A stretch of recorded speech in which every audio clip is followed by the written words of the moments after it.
di hari yang terakhir baginda Rasulullah sallallahu alaihi wasallam, dengan suara terbata-bata beliau memberikan khutbah yang singkat kepada keluarganya.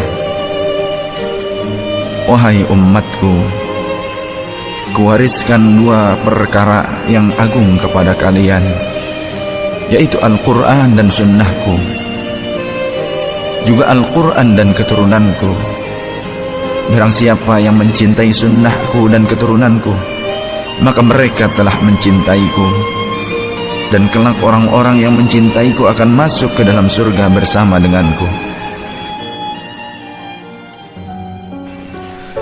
Khutbah singkat ini diakhiri dengan Rasulullah sallallahu alaihi wasallam memandang dengan pandangan yang tenang terhadap mata sahabat-sahabatnya.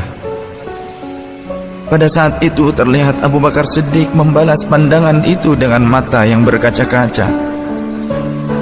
Umar radhiyallahu an menahan nafas tangisnya dengan begitu kuat. Utsman radhiyallahu an menghela nafas sepanjang-panjangnya melihat Rasulullah sallallahu alaihi wasallam. Ali radhiyallahu an pun menundukkan kepala sedalam-dalamnya, isyarat bahwa waktu itu telah datang. Saat perpisahan sudah tiba dengan Rasulullah sallallahu alaihi wasallam. Rasulullah akan meninggalkan kita. Manusia termulia itu sudah hampir selesai tugasnya di dunia. Saat itu matahari kian meninggi, tapi pintu Rasulullah tetap tertutup. Sedangkan di dalamnya Rasulullah sallallahu alaihi wasallam sedang berbaring lemah dengan keningnya yang berkeringat dan membasahi pelepah kurma yang menjadi alas tidurnya. Tiba-tiba dari luar pintu terdengar seseorang yang mengucapkan salam. Assalamualaikum, bolehkah saya masuk? Lalu Fatimah membuka pintu seraya berkata, Waalaikumsalam, maafkanlah aku, ayahku sedang demam. Lantas Fatimah membalikkan badan dan menutup pintu. Rasulullah sallallahu alaihi wasallam mendengar jawaban Fatimah. Seraya beliau bertanya, siapakah yang datang itu, wahai putriku? Fatimah pun menjawab, tidak tahulah wahai ayah, tak pernah aku lihat orang itu sebelumnya. Lalu Rasulullah sallallahu alaihi wasallam menatap putrinya itu dengan pandangan yang menggetarkan. Satu-satu bagian wajah mereka seolah hendak dikenang. Orang-orang yang berada di samping beliau dipandangnya dengan pandangan yang begitu tenang. Rasulullah pun berkata, ketahuilah wahai putriku, dia itulah yang memisahkan kenikmatan dunia. Dialah malakul maut. Dialah malakul maut. Maka Fatimah pun menahan ledakan tangisnya di depan ayahnya karena mengetahui ajal ayahnya sudah dekat. Lalu malaikat Israel dan Jibril datang menghampiri Rasulullah sallallahu alaihi wasallam. Akan tetapi Jibril tidak mau mendekat kepada Rasul. Jibril hanya menunggu di langit pertama. Lantas Rasulullah bertanya, wahai Jibril, jelaskan apa hakku di hadapan Allah Subhanahu wa ta'ala. Rasul berkata dengan penuh kelemahan. Lantas malaikat Jibril pun berkata, ya Rasulullah, pintu-pintu langit telah terbuka. Para malaikat telah menanti kedatanganmu. Semua pintu surga telah terbuka lebar menanti kedatanganmu, wahai kekasihku. Namun kata Jibril tidak membuat Rasulullah sallallahu alaihi wasallam, kalimatnya tidak membuat tenangnya baginda Rasul. Mata Rasulullah pun masih penuh dengan kecemasan. Kemudian Jibril berkata, apakah engkau tidak senang mendengar kabar ini ya Rasulullah?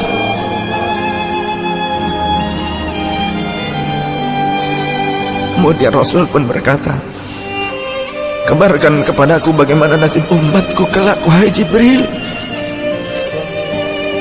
Lalu Jibril menjawab, jangan khawatir ya Rasulullah.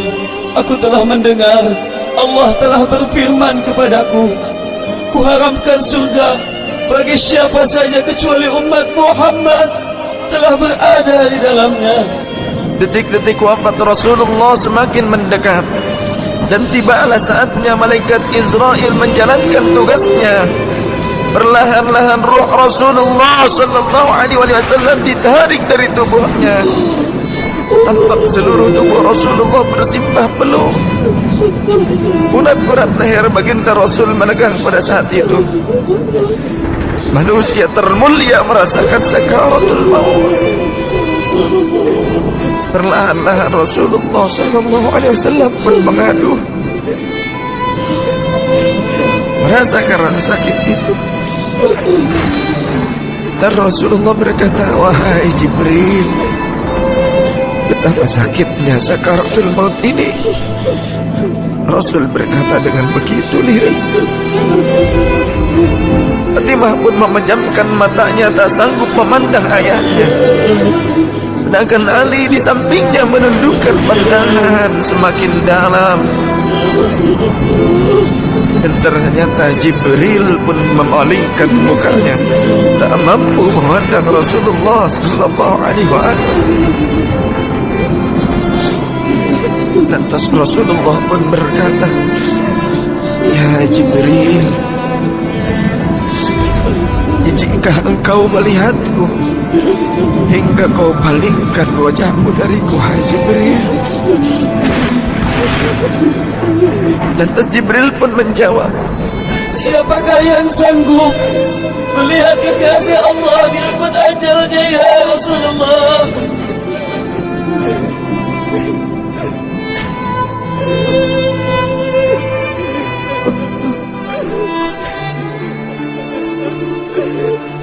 sesaat kemudian terdengar Rasulullah sallallahu alaihi wasallam membekik karena rasa sakit yang tak tertahankan lagi. Lalu Rasul pun berkata, ya Allah, dahsyatnya sakaratul maut ini ya Rabb. Timpakan seluruh siksa maut ini kepadaku atas umatku, jangan pada umatku ya Allah.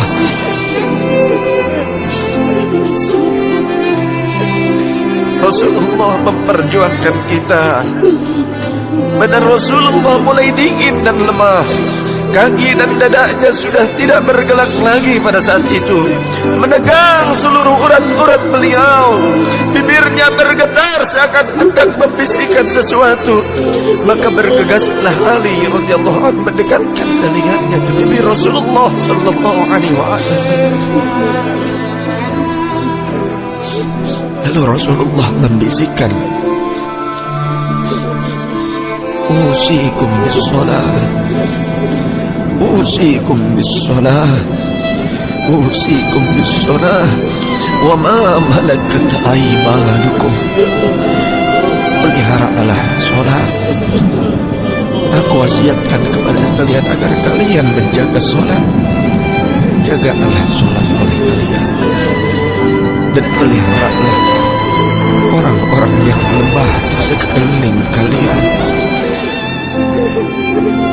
Rasulullah masih mengingat kita.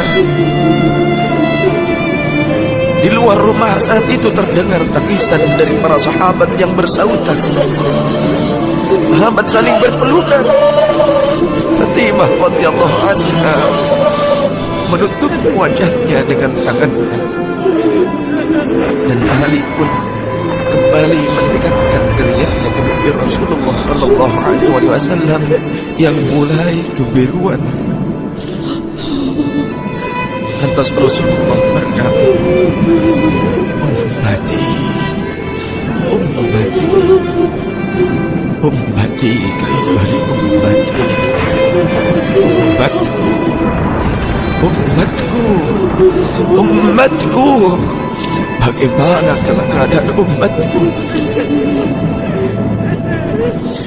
Dalam lemah Rasulullah masih mengingat kita umatnya. Rasul masih berkata, ummati, ummati, kaifa li ummati. Rasul masih mengingat kita umatnya. Dan berakhirlah kehidupan insan yang mulia pada saat itu.